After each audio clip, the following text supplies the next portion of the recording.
Surprise! I'm having a baby!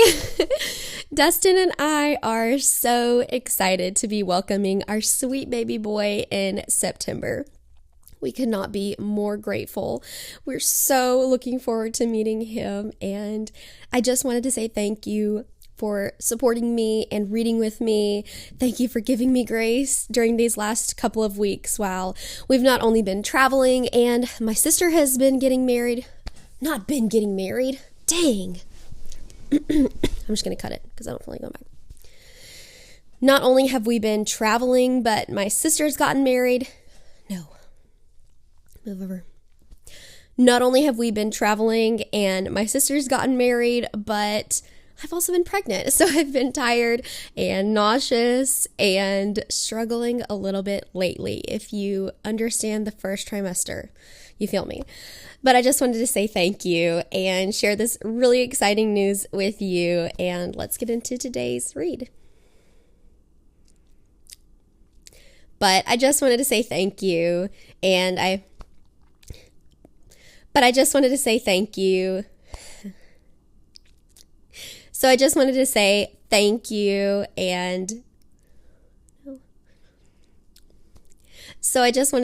thank you for reading with me and So I just wanted to say thank you for reading with me and I just wanted to say thank you for reading with me and share this exciting news with you. So let's get into today's read. When the whole nation had finished crossing the Jordan, the Lord said to Joshua, "Choose 12 men from among the people, one from each tribe, and tell them to take up 12 stones from the middle of the Jordan, from right where the priests stood, and to carry them over with you and put them down at the place where you stay tonight." So Joshua called together the 12 men he had appointed from the Israelites, one from each tribe, and said to them, "Go over before the ark of the Lord your God into the middle of the Jordan.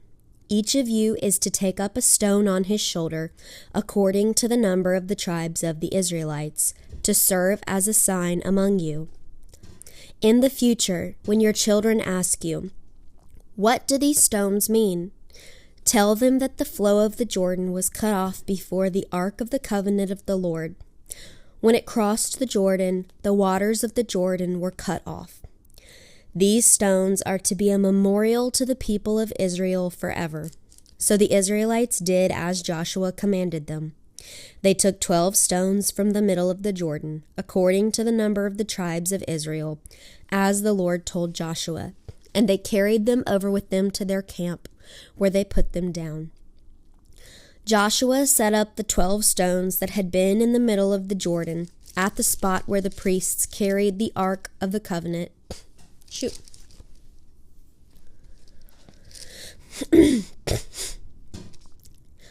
Joshua set up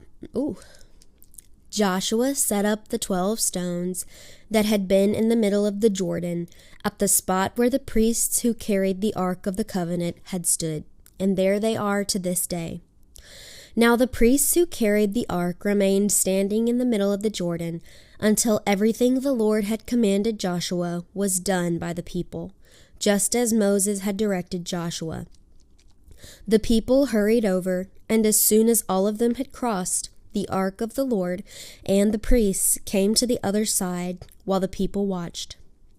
The men of Reuben, Gad, and the half-tribe of Manasseh crossed over, armed, in front of the Israelites, as Moses had directed them. About 40,000 armed for battle crossed over before the Lord to the plains of Jericho for war. That day the Lord exalted Joshua in the sight of all Israel, and they revered him all the days of his life, just as they had revered Moses. Then the Lord said to Joshua, "Command the priests carrying the ark of the testimony to come up out of the Jordan." So Joshua commanded the priests, "Come up out of the Jordan." And the priests came up out of the river, carrying the ark of the covenant of the Lord.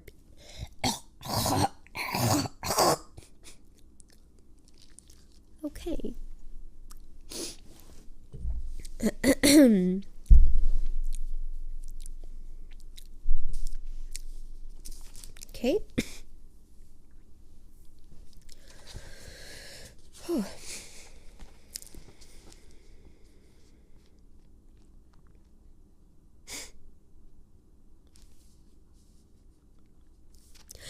No sooner had they set their feet on the dry ground than the waters of the Jordan returned to their place and ran at flood stage, as before. On the 10th day of the first month, the people went up from the Jordan and camped at Gilgal, on the eastern border of Jericho. And Joshua set up at Gilgal the 12 stones they had taken out of the Jordan. He said to the Israelites, "In the future, when your descendants ask their fathers, 'What do these stones mean?' tell them, 'Israel crossed the Jordan on dry ground, for the Lord your God dried up the Jordan before you until you had crossed over. The Lord your God did to the Jordan just what he had done to the Red Sea when he dried it up before us until we had crossed over. He did this so that all the peoples of the earth might know that the hand of the Lord is powerful, and so that you might always fear the Lord your God.' Now when all the Amorite kings west of the Jordan and all the Canaanite kings along the coast heard how the Lord had dried up the Jordan before the Israelites until we had crossed over, their hearts melted, and they no longer had the courage to face the Israelites. At that time the Lord said to Joshua, 'Make flint knives and circumcise the Israelites again.' So Joshua made flint knives and circumcised the Israelites at Gibeath Haraloth. Now this is why he did so. All those who came out of Egypt, all the men of military age, died in the desert on the way after leaving Egypt. All the people that came out had been circumcised, but all the people born in the desert during the journey from Egypt had not. The Israelites had moved about in the desert 40 years until all the men who were of military age when they left Egypt had died, since they had not obeyed the Lord. For the Lord had sworn to them that they would not see the land that he had solemnly promised to their fathers to give us, a land flowing with milk and honey. So he raised up their sons in their place, and these were the ones Joshua circumcised. They were still uncircumcised because they had not been circumcised on the way. And after the whole nation had been circumcised, they remained where they were in camp until they were healed. Then the Lord said to Joshua, "Today I have rolled away the reproach of Egypt from you." So the place has been called Gilgal to this day. On the evening of the 14th day of the month, while camped at Gilgal on the plains of Jericho, the Israelites celebrated the Passover. The day after the Passover, that very day, they ate some of the produce of the land, unleavened bread and roasted grain. The manna stopped the day after they ate this food from the land. There was no longer any manna for the Israelites, but that year they ate of the produce of Canaan. Now when Joshua was near Jericho, he looked up and saw a man standing in front of him with a drawn sword in his hand. Joshua went up to him and asked, "Are you for us or for our enemies?" "Neither," he replied, "but as commander of the army of the Lord, I have now come." Then Joshua fell face down to the ground in reverence and asked him, "What message does my Lord have for his servant?" The commander of the Lord's army replied, "Take off your sandals, for the place where you are standing is holy." And Joshua did so. Now Jericho was tightly shut up because of the Israelites. No one went out and no one came in. Then the Lord said to Joshua, "See, I have delivered Jericho into your hands, along with its king and its fighting men. March around the city once with all the armed men. Do this for 6 days." Doing good. "Do this for 6 days. Have 7 priests carry trumpets of ram's horns in front of the ark. On the 7th day, march around the city 7 times, when the priests blowing the trumpets." Okay. "Do this for 6 days. Have 7 priests carry trumpets of ram's horns in front of the ark. On the 7th day, march around the city 7 times, with the priests blowing the trumpets. When you hear them sound a long blast on the trumpet, have all the people give a loud shout. Then the wall of the city will collapse, and the people will go up in, every man. Then the wall of the city will collapse, and the people will go up, every man straight in. So Joshua son of Nun called the priests and said to them, Take up the ark of the covenant of the Lord, and have 7 priests carry trumpets in front of it.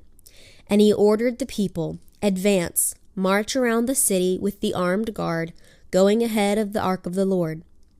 When Joshua had spoken to the people, the 7 priests carrying the 7 trumpets before the Lord went forward, blowing their trumpets, and the ark of the Lord's covenant followed them. The armed guard marched ahead of the priests who blew the trumpets, and the rear guard followed the ark. All this time the trumpets were sounding.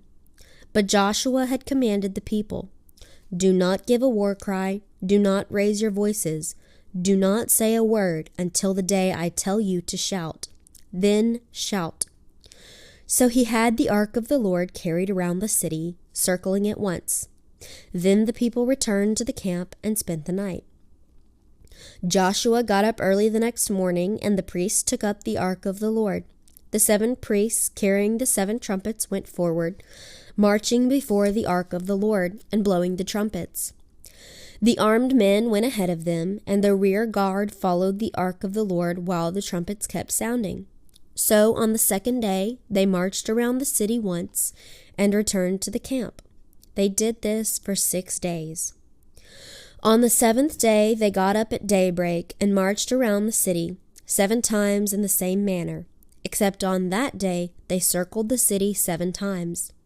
The 7th time around, when the priest sounded the trumpet blast, Joshua commanded the people, Shout, for the Lord has given you the city. The city and all that is in it are to be devoted to the Lord. Only Rahab the prostitute and all who are within her house shall be spared, because she hid the spies we sent. But keep away from the devoted things, so that you will not bring about your own destruction by taking any of them.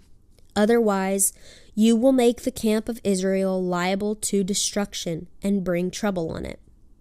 All the silver and gold and the articles of bronze and iron are sacred to the Lord and must go into his treasury. When the trumpet sounded, the people shouted, and at the shout... When the trumpet sounded, the people shouted, and at the sound of the trumpet, when the people gave a loud shout, the wall collapsed. So every man charged straight in, and they took the city. They devoted the city to the Lord, and destroyed with the sword every living thing in it, men and women, young and old, cattle, sheep, and donkeys. Joshua said to the 2 men who had spied out the land, Go into the prostitute's house and bring her out and all who belong to her, in accordance with your oath to her. So the young men who had done the spying went in and brought out Rahab, her father and mother and brothers, and all who belonged to her. They brought out her entire family and put them in a place outside the camp of Israel.